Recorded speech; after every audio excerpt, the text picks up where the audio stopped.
Hello everyone, it's Dr. Amaefuleesther here, and I talked to you about how to have the most career rewarding PhD program.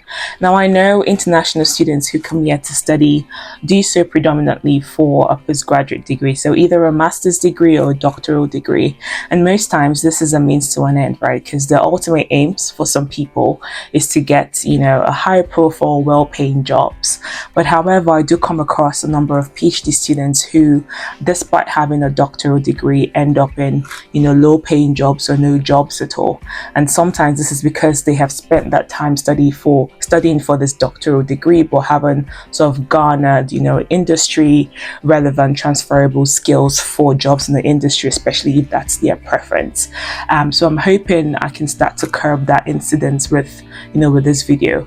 And it is possible to have a PhD program that ends up with great output. So to God's glory, I was able to finish my PhD in about 3 to 4 years. I ended up securing a managerial job in industry.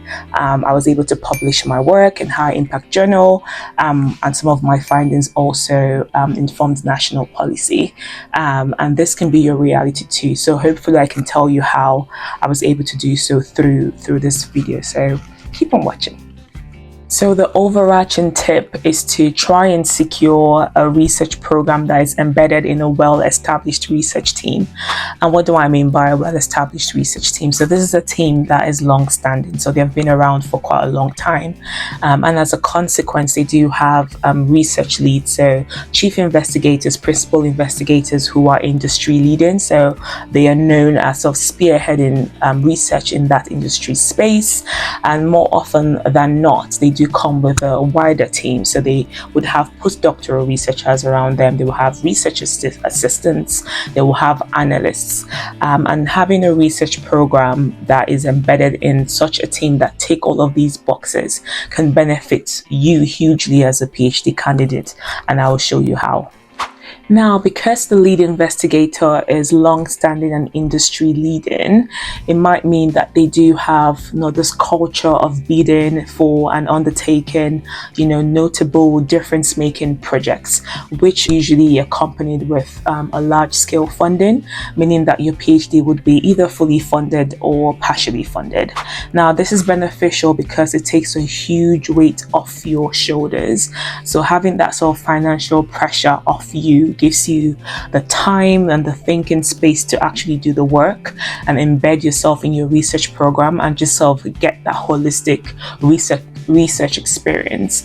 And from my experience, I find that it's that sort of softer cross-industry curtain transferable skills that you get alongside your technical skills that make you a viable and a competitive candidate for non-academic jobs if that's your preference.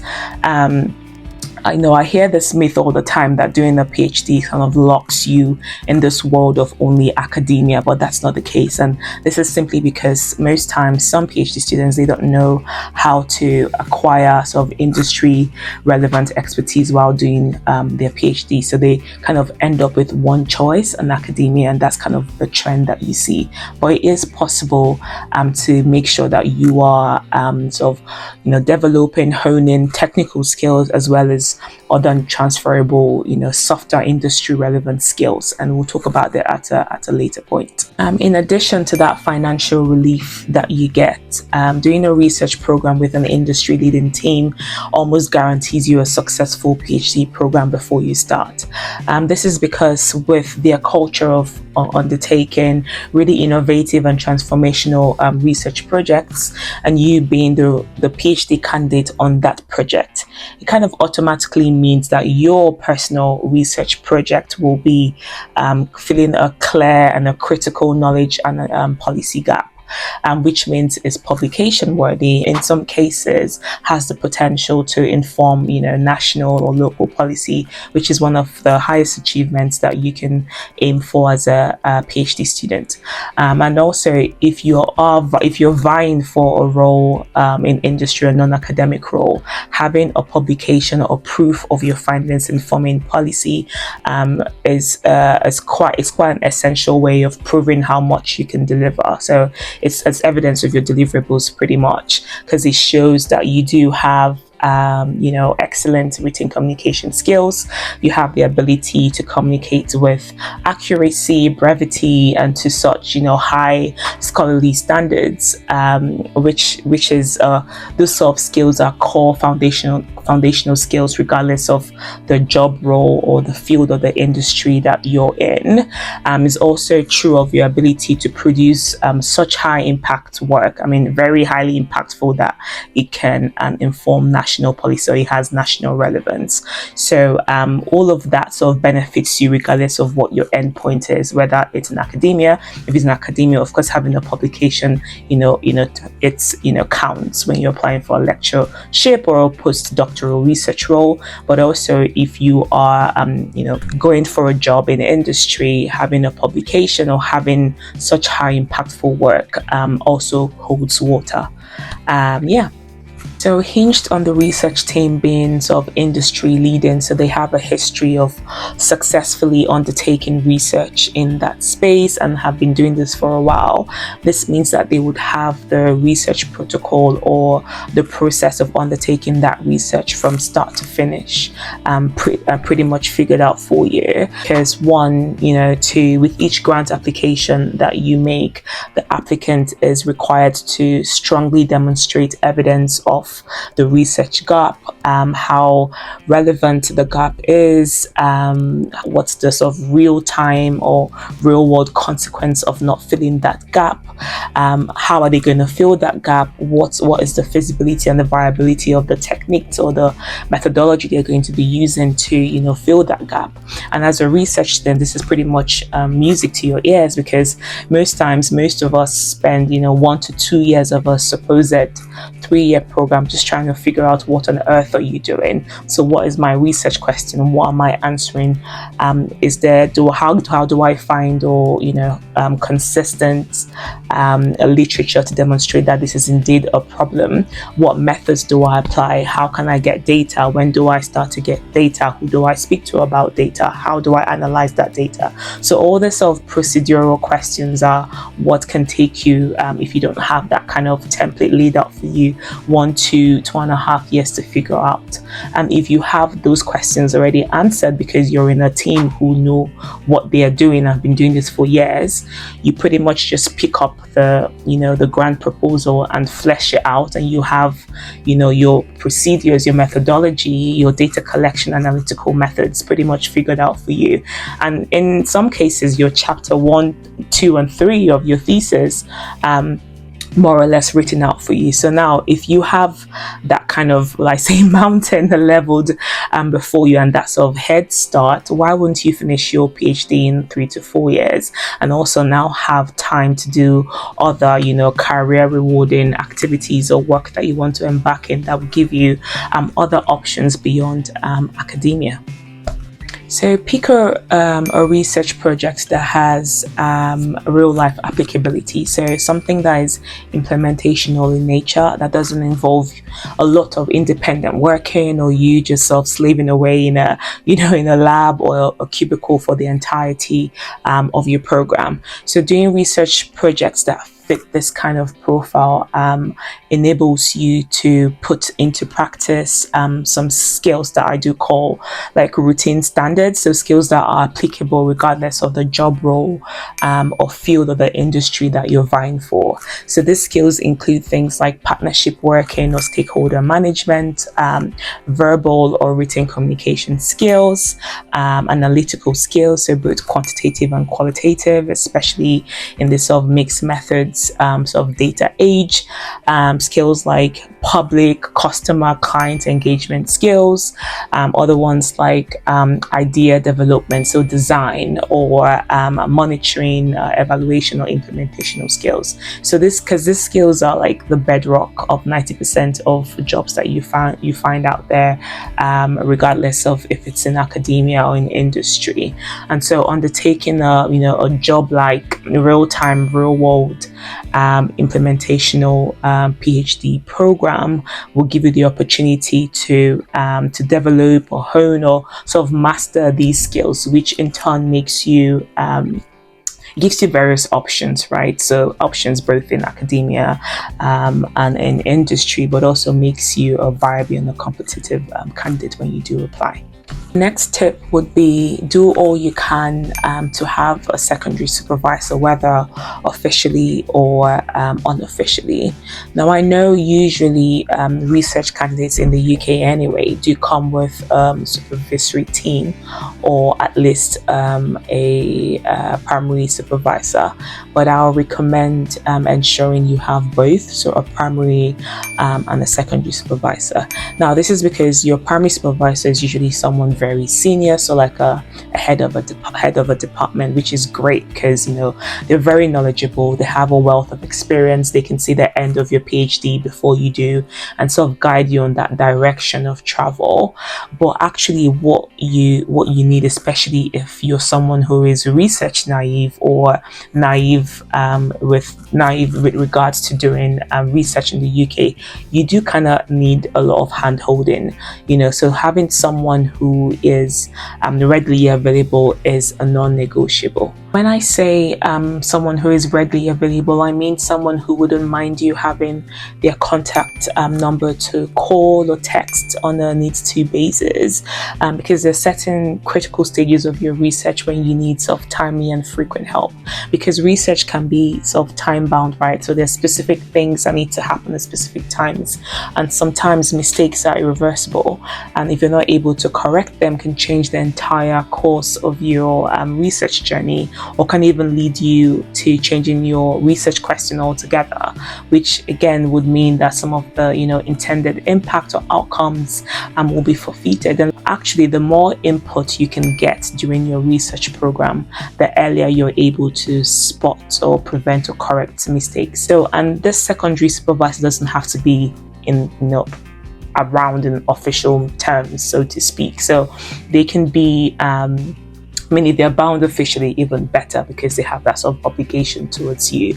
But sometimes just having maybe final year PhD students or postdoctoral researchers, lecturers around you who are quite abreast with your area of study, so just people like that you can go to, who are accessible, who are available, I tell you, make a world of a difference. So the last tip I'll be giving is make sure you undertake a goal setting and skills audit exercise. So the saying, if you fail to plan, you plan to fail. That saying applies in this context too. Now, I know that you will be tempted to ignore this because of just the sheer amount of pressure, the uncertainties, the complexities, the challenges of just trying to focus on one thing, which is figuring out what you want to do with your PhD, and not having the thinking space to forecast, to do any forward thinking. Please try and be emotionally resilient and listen to this advice, because it was a game changer for me and played a crucial role in me landing that sort of industry managerial job that I talked about earlier on. So this is how I did my own sort of goal setting and skills audit exercise. So starting my PhD, I always knew that ideally my job choice would be one that is in industry, so one that is non-academic, and this is how I planned towards attaining that goal. And it's simpler than you think, right? So I went on Google, so you can do the same thing. Go on Google and search for, let's just say, 2 jobs that fit your ideal. So 2 jobs that you would want to occupy, or job roles you want to be doing 3 years down the line. Now, look through the JD and just do a bit of an auditing exercise. So put a yes against the job role that you have the skill set to do, and a no against the ones that you do not. Now, collate all the no's and then ask yourself, within my current sort of network and environment, what can I do to sort of make sure I sort of obtain and hone those skill sets? And this is where being latched onto a research team that has that's quite big and have numerous projects going going on within that same team can be beneficial. So for instance, if from your skills audit you realize that you're lacking in, I don't know, let's say leadership and partnership working skills, you can look around and say, are there avenues for me to latch onto other projects alongside my own, PhD projects that will allow me to gain those skills? So any other projects that involve, multiple stakeholders, and if you can be involved in liaising with them, sort of strengthening those relationship, honing those relationships, or are there other sort of sub elements of larger projects that you can almost be given to lead on, or are they sort of interns working on those projects or research assistants that you can somewhat manage? So that way you do get that sort of stakeholder management skills, but also team lead skills, but also project lead skills. So those are many ways that you can try to ensure you sort of tick those boxes of the skills that you're lacking following that sort of auditing exercise that I just described. So the rule is just simple. Go on Google, find your ideal job in 3 years' time, look through the JD and do an auditing exercise, collate all the skills that that you've put a no against, that you think you're quite lacking in, and then sort of map out a plan on how you would sort of adopt or hone those skills within that 3 years that you're doing your PhD program, and try to sort of consistently review that plan and make sure that you're following that plan religiously. So at the end of that sort of 3-year mark, you can confidently say, okay, I do have pretty much, you don't have to have 100%. Actually, I do not advise you have 100% of the skills you need for a job, but that's another video. You don't have to have 100%, but have quite a reasonable amount that you can almost feel confident enough that, when I apply for these jobs that are my ideals in 3 years' time, I'm sort of competitive, I'm very viable, and I do have a really good chance of securing those job roles. So this was a game changer for me. This is something I did very early on, and I had a whole time series, a Gantt chart, a plan, and I tried to, as much as possible, to follow that religiously, especially in your first and your second year, because as you sort of tilt towards the end of your research program, you get quite busy, with all the mini assessments and data analysis and writing up your thesis. So you have a bit more time in your first year, so utilize that well. So that's why I say at the beginning of your program, try and do this exercise so you have a plan laid out and you can maximize that quote unquote free time you have in your first year to skills audit yourself and map out and carry out that plan on making sure you're fully equipped for that sort of job role that you desire 3 years down the line. To recap, how do you have the most career rewarding PhD program? Try and secure a research program that is embedded in a well-established research team that is long-standing and industry leading, because that helps get that sort of financial pressure off your shoulders, so you have the thinking space, the time and the efforts to fully embed yourself and get that sort of holistic research experience. Now, being attached to that kind of a team means that the research protocol or the processes or procedures, methodologies that you need are pretty much figured out for you. There's also this sort of pre-established impact or pre-calculated impacts that your research would have being latched onto that kind of a team. The next tip is to make sure you undertake a research program that has of real-time, real-world applicability, so that is implementational in nature and gives you the opportunity to develop and hone those sort of routine standard skill sets that are cutting across fields, industries, and job roles. And the other thing is to, as much as you can, have someone else in your supervisory team who is readily available and accessible in the capacity of a sort of secondary supervisor, or just it can be a postdoctoral researcher or final year PhD students. And last thing is to start your research program with the end goal in mind. So think about, go and source for 2 job roles, for instance, that are your ideals that you want to undertake when you're done with your PhD program. Do a skills audit exercise and map out a plan on how you would acquire or master those skills that you're lacking but are essential to make sure you are viable and you're competitive for those job roles that you are after. at the end of your program.